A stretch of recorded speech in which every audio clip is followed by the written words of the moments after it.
everybody. Welcome back to another Mindful Minutes with Dee. Happy Monday. So we're going to keep going on this whole healing journey. And the last time I spoke with you, I spoke to you about adjusting your sails.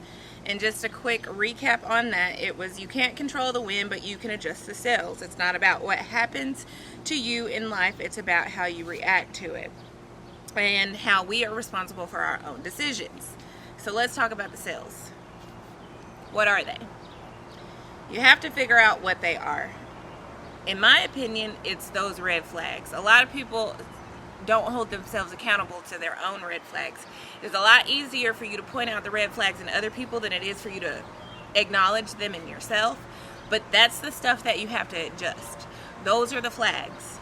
Those are the sails. That's the stuff that needs to change in order to be able to adapt to the wind or the situations that come up in life. Change requires you to love yourself, and it requires you to love yourself to make the changes. It requires for you to love yourself enough to hold yourself accountable and enough for you to be able to reflect on yourself, to acknowledge what is in you that is not right, that needs to be changed. Without acknowledging those roots of your problems, those roots of those red flags, you will never get past them. It's like a addict when they say the first step in recovery is to acknowledge and admit that you are an addict. It's the same with trauma. It's the same with life. It's the same with our own flaws, because nobody's perfect. But in order for you to change yourself for the better, you have to stop, reflect, and acknowledge what needs to be changed. How can you change it if you don't know what it is that you have to change?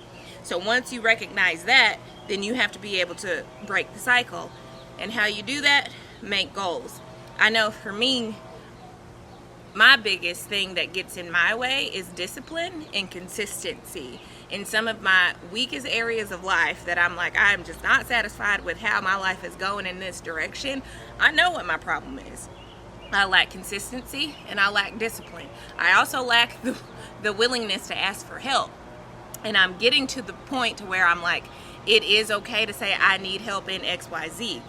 I have a therapist that helps me with that, or is helping me with that. None of this is going to happen overnight. It's not an overnight change, but it is very, very, very, very, very possible. How can the past change the direction of your future if you don't reflect on it? I'm going to ask you that again. How can the past change the direction of your future if you don't reflect on it? You have to be able to reflect. You have to hold yourself accountable. You have to be disciplined. You have to be consistent. You have to adjust yourself. So my mindful minute for you today is stop, take a minute, identify your red flags, know what you need to change. You can't adjust your sails until you identify what they are. So identify those red flags. Love yourself enough to make the change. Put in the work to make the change. Be consistent. Be disciplined. Or it might be something else for you. Identify what that is. Find that root. Make it happen. Love you, mean it. Thank you for coming to another Mindful Minutes with Dee.